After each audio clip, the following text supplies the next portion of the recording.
যারা আমাদের রেমিটেন্স যোদ্ধা রয়েছে বিশ্বের বিভিন্ন প্রান্তে, যারা প্রবাসী রয়েছে, আমাদের এই ছাত্র জনতার অংশগ্রহণে সফল গণঅভ্যুত্থানটির ক্ষেত্রে রেমিটেন্স যোদ্ধাদের বিশেষ অবদান রয়েছে।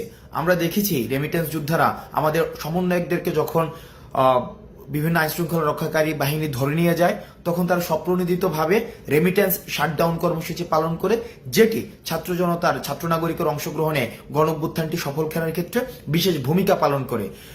এই কয়েকদিনে আমরা দেখেছি যে বিভিন্ন প্রবাসী বা রেমিটেন্স যোদ্ধা আমাদের সাথে বিভিন্নভাবে যোগাযোগ করতে চেষ্টা করেছে এবং তারা তাদের বিভিন্ন দাবি আমাদের কাছে পৌঁছাতে চেষ্টা করেছে।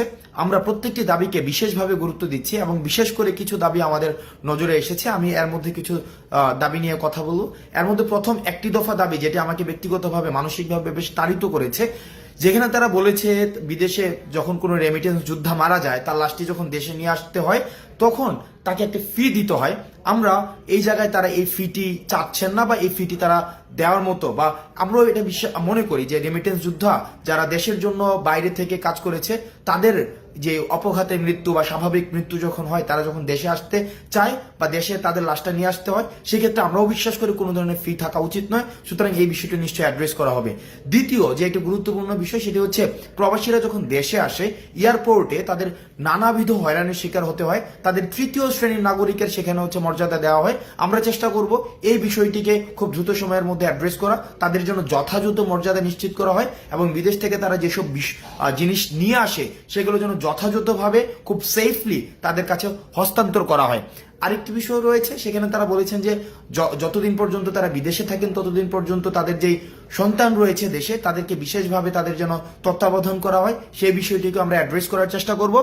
এবং আরেকটি বিষয় রয়েছে, তারা যখন বিদেশে যেতে চায়, বিদেশে যাওয়ার ক্ষেত্রে তাদেরকে কর্মসংস্থান ব্যাংক থেকে যে ঋণটি নিতে হয়, সেই ঋণটি নেওয়ার ক্ষেত্রে বিভিন্ন ধরনের জটিলতা সেখানে রয়েছে। সেই জটিলতা নিরসনের জন্য তারা চাচ্ছেন আমরা যেন সেই বিষয়টি নিয়ে কথা বলি এবং জটিলতা নিরসনে যেন যথাযথ পদক্ষেপ নেওয়া হয়।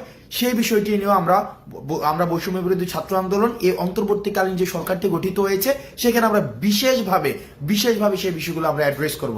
এখন বর্তমানে যারা রেমিটেন্স যোদ্ধা বিশ্বের বিভিন্ন প্রান্তে রয়েছেন, আমরা আহ্বান জানাবো আপনাদের কাছে, বাংলাদেশ যে অন্তর্বর্তীকালীন সরকার গঠিত হয়েছে, সেই সরকারের হাতকে শক্তিশালী করার জন্য এবং আমরা যেই বৈষম্যহীন বাংলাদেশের স্বপ্ন আমরা দেখেছি, সেই স্বপ্নকে প্রভাবিত করার জন্য, সেই স্বপ্নকে গতিশীল করার জন্য এবং সেই স্বপ্নকে বাস্তবায়ন করার জন্য আমরা বিশ্বাস করি রেমিটেন্স যোদ্ধাদের সহায়তা ছাড়া সেটি কখনোই সম্ভব না। আপনারা রেমিটেন্স যোদ্ধারা যারা বাংলাদেশকে ধারণ করেন, বাংলাদেশকে বিশ্বাস করেন, যারা বাংলাদেশের এই যে অগ্রযাত্রাকে এগিয়ে নেওয়ার ক্ষেত্রে বিশেষ ভূমিকা পালন করছেন, আপনারা আবার আগের মতো যেভাবে রেমিটেন্স সরবরাহ নিশ্চিত করার মধ্য দিয়ে বাংলাদেশকে স্বনির্ভর করেছেন, সেভাবেই আবার রেমিটেন্স সরবরাহ আপনারা নিশ্চিত করবেন। আমরা এই অন্তর্বর্তীকালীন সরকারে আমাদের ছাত্র প্রতিনিধি যারা রয়েছেন, তাদের অংশগ্রহণের মধ্য দিয়ে আপনাদের না বলা কথাগুলোকে আমরা তাদের কাছে পৌঁছে দিব এবং আমরা প্রতিশ্রুতি দিচ্ছি আপনাদের এতদিন পর্যন্ত যেসব দাবিগুলো বাস্তবায়ন হয়নি, সেই সব দাবিগুলো বাস্তবায়নের ক্ষেত্রে আমরা স্পোক্সম্যান হিসাবে কাজ করব। আপনারা বিশ্বের যে প্রান্তে থেকে বাংলাদেশকে প্রতিনিধিত্ব করছেন, আপনাদের সবাইকে সালাম জানাচ্ছি। সালাম আলাইকুম।